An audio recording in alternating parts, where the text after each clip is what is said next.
What is going on, guys? This is going to be a special Easter egg episode of Slabnomics, a little bonus for you guys. I'm not going to do any promotion for this or any of that. I'm just going to throw it out there and give it to the people. So the format of what we're going to do today is a reverse mailbag. So I'm going to ask you guys some questions.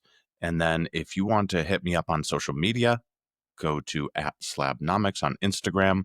And I should have a little post there that you can go and you can give me your favorite questions. What that's going to do is it's going to help me when I plan for next episodes.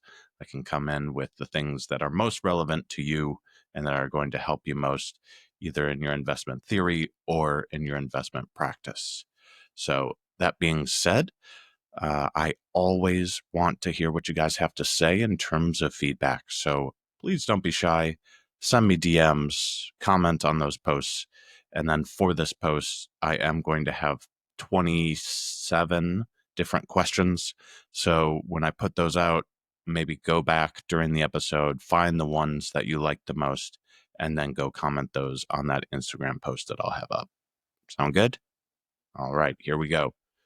So for section 1, I call it the game plan, investment strategy, and risk. Question 1, how do you identify the next big trend in the sports card market before anyone else does? Question 2, what's the biggest mistake new sports card investors make, and how can they avoid it? Question 3, how do you balance short-term flips with long-term holds in your portfolio?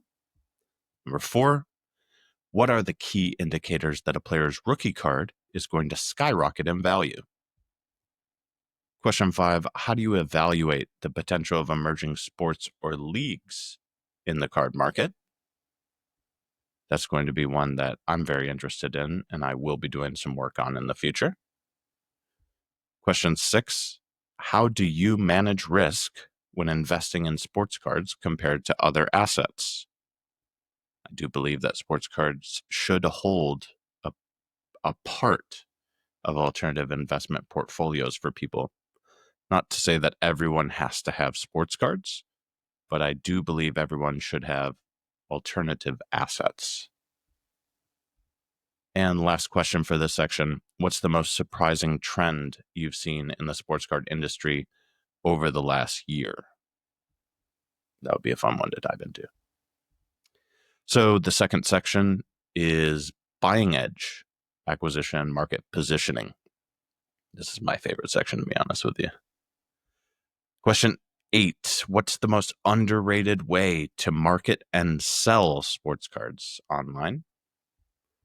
Question 9, how do you decide which players or sets to focus on for the upcoming season? You know, there's a lot of thought around this card, that card, and a lot of times we kind of forget sets, but I think sets can be just as dynamic as individual cards can be. And there's going to be differences between cards. Not all cards are created equal, right? So even if it's the same player, you're going to have different price velocity in different cards, different sets. And it would be really interesting to dive into what that looks like and what those motivators are. Question 10, how do I compare the investment opportunity for one player versus another? Question 11, which builds right off of that, how do I compare the investment opportunity for one sport versus another? There's definitely going to be some work done in the background by me on that one. Number 12, what's the best strategy for breaking into international markets with your card sales?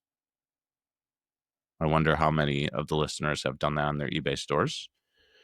Question 13, how do you price your cards competitively while still ensuring a healthy profit margin? Do you just look at past comps? Do you look at your own price of what you paid for it, what you're into it for? Question 14, what are some creative ways to fund your sports card investments without dipping into your savings?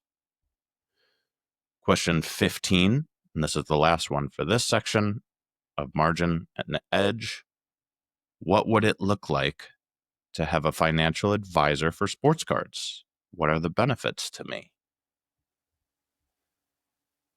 All right. Section 3. How do you handle the emotional ups and downs of the market, especially during downturns? We'll experience those on a micro or macrocosm. Question 16. What's the danger of never taking profits, either as a buyer or a seller? Probably bankruptcy. Question 17. How do you effectively negotiate prices with sellers at conventions or online marketplaces? A lot to say around that one with the National coming up and the SoCo Expo, but the margins that you get by selling in person and the relationships that you build make it a very, very powerful thing to do. Question 18, how do you price high value cards differently than lower tier ones? There's some selling psychology in there. Question 19, how do you know when it's time to sell versus time to double down? Ooh, that could be a whole episode. And number 20, what's the best way to handle shipping and logistics for high value cards? All right, last section, brand builder, business content, and community. How do you leverage social media to build a brand in the sports card industry? What's the importance of networking in the sports card industry and how do you build those relationships? 23, what part of being a business owner in the space surprised you most? How do you keep innovating and staying ahead in a constantly evolving market? It's a very dynamic question. And what are some of the most memorable success stories you've had and what can others learn from them? So hopefully those questions are things that get you guys thinking. Hopefully there's one or two that grabbed you in a certain way. And you were like, man, I wish Matt would talk about that for an entire episode. So head over to Instagram, replay this if you need. Apologies about the numbering. It got all wonky. And I hope that doesn't distress you guys too much. But short little episode here just to give you guys an extra and to help us with the episodes that we're looking for in the future. So with that being said, keep building, and I'll talk to you later.